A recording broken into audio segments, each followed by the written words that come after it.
इसके बाद हिरण्यकश्यप के यहाँ पर 4 संतानें जन्म लेती हैं, जिसमें से सबसे छोटी संतान का नाम वो प्रहलाद रखते हैं। अब जो प्रहलाद जी हैं भगवान के बहुत बड़े भक्त हैं, घर पर रहते हैं, दिन भर नारायण नारायण नारायण के नाम का स्मरण करते हैं। अब देखिए जो बाकी बच्चे होते हैं बचपन में वो समय कैसे व्यतीत करते हैं, खेलना है, कूदना है, मस्ती करना है, लेकिन प्रहलाद जी ऐसे नहीं थे। घर में रहते हैं, नारायण नारायण के नाम पर स्मरण करते हैं और उनकी भक्ति करते हैं।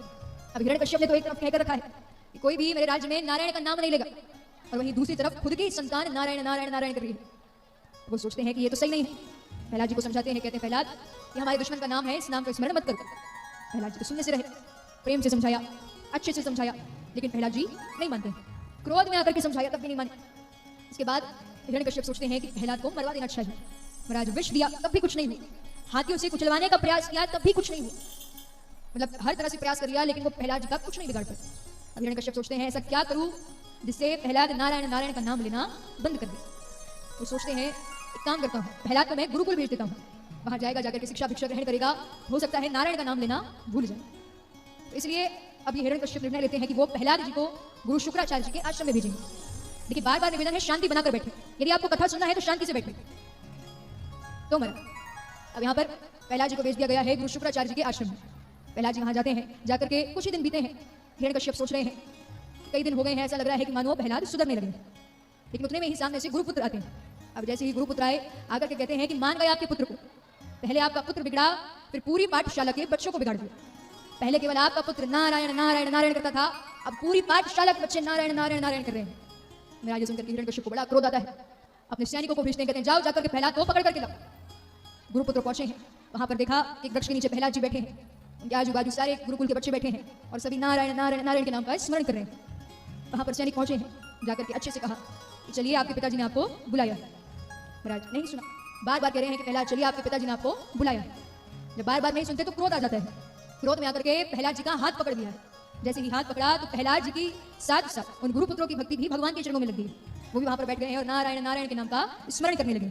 अब ये दृश्य फिर से देखा गुरुपुत्रों ने, तो गुरुपुत्र कहते हैं फिर जाना पड़ेगा। महाराज गुरुपुत्र फिर से आए हैं, आकर के हिरण्यकश्यप से कहते हैं कि पहले आपका पुत्र बिगड़ा, फिर पाठशाला के बच्चों को बिगाड़ा, और अब आपके सैनिक भी बिगड़ चुके हैं, अब वो भी नारायण नारायण नारायण के नाम का स्मरण कर रहे हैं। तो और क्रोध बढ़ गया हिरण्यकश्यप का। हिरण्यकश्यप कहते हैं सेनापति से कि जाओ जाकर के प्रहलाद को लेकर के आओ, यदि नहीं ला पाओ तो वहीं रह जाना। महाराज सेनापति गए हैं घबराते हुए। सेनापति भी एक बार दो बार प्रेम से बोलते हैं, लेकिन जब प्रहलाद जी नहीं सुनते तो वो भी क्रोध में आकर के हाथ पकड़ लेते हैं।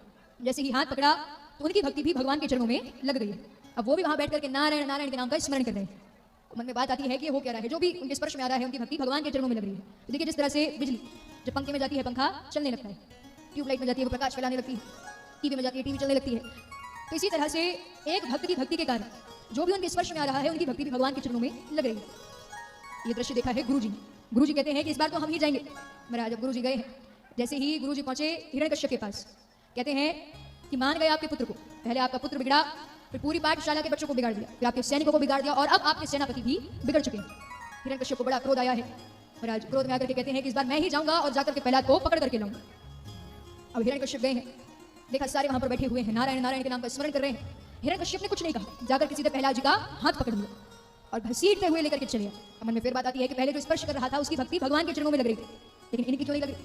क्योंकि देखिए यदि बल्ब फ्यूज है तो प्रकाश कैसे फैलाएगा, वैसे ही हिरण्यकश्यप की भक्ति का बल्ब भी फ्यूज था, तो कैसे भगवान के चरणों में लगती।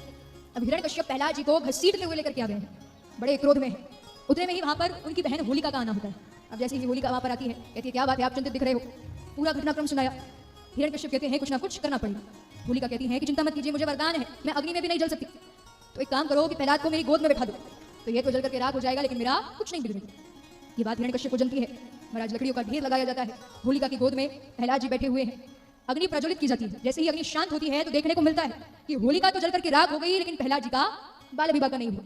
कहते हैं जिनके साथ भगवान उनका कोई कुछ नहीं बिगाड़ सकता, जाको राख साइया मार सके ना कोई, बाल में बाको कर सके चाहे जगबेरी हो।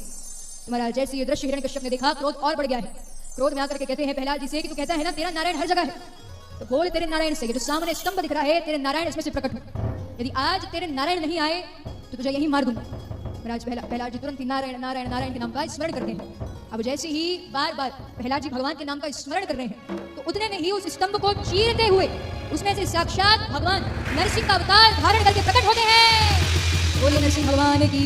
अब नरसिंह अवतार धारण करके प्रकट हुए हैं, हिरण्यकश्यप से युद्ध कर रहे हैं, बहुत भयानक युद्ध चल रहा है। अब देखिए हिरण्यकश्यप को कुछ वरदान भी है, तो भगवान हिरण्यकश्यप को अपनी जंघा पर लटाते हैं अब वरदान है कि ना अस्त्र से मरूं ना शस्त्र से मरूं, इसलिए अपने नाखूनों से वो हिरण्यकश्यप के पेट को चीर रहे हैं। ना दिन में मरूं ना रात में मरूं, इसलिए भगवान संध्या के समय गोधूली बेला के समय उनका वध कर रहे हैं।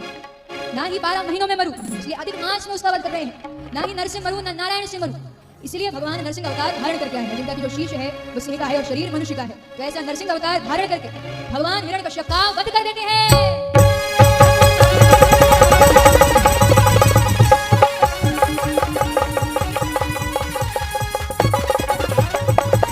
तो बोलिए भगवान नरसिंह की जय हो।